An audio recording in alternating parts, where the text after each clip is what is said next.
izinkan saya berbagi cerita pengalaman saya mendampingi peserta kursus persiapan kaul kekal keluarga Vincentian Indonesia. Ini kali ketiga saya mendampingi mereka sejak pasca COVID, dan dari pengalaman saya berjalan bersama mereka menjadi fasilitator untuk mereka, saya merasa hidup saya diperkaya oleh pengalaman-pengalaman mereka dalam menjalani hidup panggilan, dalam menjalani hidup bergaul yang di tengah dunia saat ini dengan aneka macam tantangan yang tidak semakin mudah tetapi juga tidak semakin sulit asalkan kita berjalan bersama Tuhan. Dan saya sungguh merasa bersyukur setiap kali saya memberikan pendampingan untuk mereka. Saya sungguh-sungguh diperkaya oleh mereka dan saya banyak belajar dari sharing-sharing mereka. Selalu ada hal yang baru yang bisa saya peroleh, yang bisa saya jadikan juga sebagai makna di dalam kehidupan saya, dalam panggilan hidup saya. Ya, aneka macam tantangan itu saya bisa flashback juga ke masa muda saya dulu dengan aneka macam tantangan yang ada, dan toh Tuhan selalu memberikan kekuatan, selalu membimbing, selalu mendampingi sehingga saya bisa berjalan sampai saat ini. Dan kekuatan tangan Tuhan inilah yang ingin juga saya bagikan kepada mereka, yang ingin saya juga sharingkan kepada mereka. Dalam saya membagikan materi-materi kaul, saya banyak juga dibantu terutama dari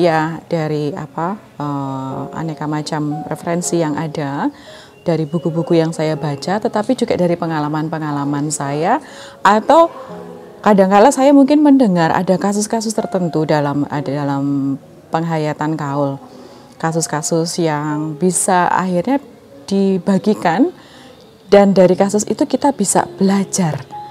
Kalau ada yang seperti ini, lalu saya harus bagaimana? Dan kasus-kasus itu banyak sekali, dan biasanya dalam saya membagikan materi itu saya selalu sertai dengan aneka macam kasus, sehingga semakin nyata bahwa oh ini loh ada sesuatu yang harus saya waspadai. Itu juga yang Santo Vincentius ajarkan dalam bergaul, dalam hidup bergaul, bahwa hidup kaul adalah seperti senjata yang melindungi dan menjaga kita agar tidak tidak melenceng kemana-mana. Jadi hanya fokus pada jalan tujuan yang ingin dituju. Jalan tujuannya apa? Melayani orang miskin. Dan disitulah kaul-kaul itu, baik dari kemurnian, ketaatan, kemiskinan, itu membantu kita sebagai pengikut-pengikutnya untuk tetap fokus berjalan di jalan seperti yang sudah ditapaki oleh Santo Vincentius. Dan ini juga kiranya juga menjadi kekuatan bagi para peserta kursus persiapan kaul untuk juga bagaimana membentengi diri agar tujuan yang utama itu melayani orang miskin, melayani Tuhan, mencintai Tuhan secara total itu tidak terganggu oleh aneka macam gangguan-gangguan itu. Jadi itu yang bisa saya sharingkan dari berjalan bersama dengan para peserta kursus persiapan kaul kekal, dan itu juga menjadi sukacita saya karena sungguh ya seperti yang saya katakan di awal, saya sungguh merasa diperkaya oleh mereka. Ya, kegembiraan yang mereka bagikan itu kegembiraan sebagai orang-orang yang terpanggil di dalam kongregasi misi maupun di Serikat Putri Kasih sebagai Suster Alma, baik Alma Putra dan Alma Putri, lalu sebagai Bruder FC, sebagai Bruder BM maupun sebagai Suster PMY. Ada sukacita karena bisa juga saling berbagi di situ, tetapi juga memperkaya satu dengan yang lain dari kekayaan karisma kongregasi yang mereka miliki.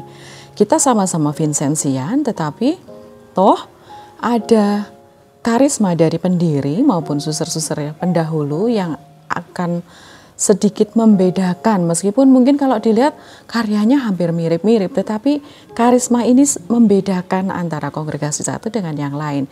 Dan ketika ada perjumpaan di antara para peserta, itu lalu saling memperkaya. Dan itu sangat indah sekali.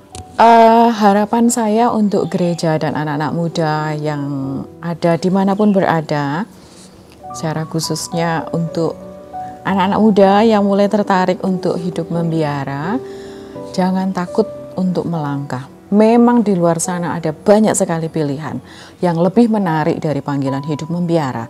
Tetapi ketika Tuhan memanggilmu, cobalah, jawablah itu.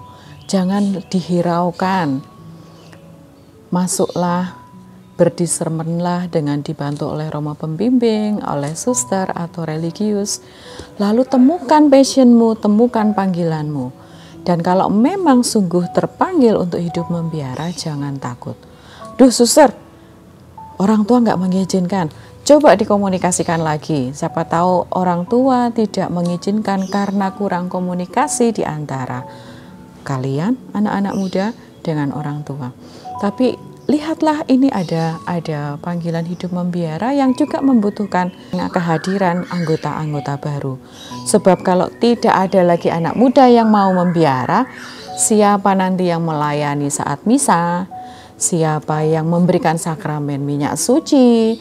Siapa yang akan melayani sekolah-sekolah? Terus siapa nanti yang melayani orang-orang yang berkebutuhan khusus? Seperti yang dilakukan oleh para suster Alma atau yang dilakukan oleh para suster PMY. Atau siapa nanti yang berkarya di pendidikan dan sebagainya. Kita masih membutuhkan imam dan membutuhkan religius.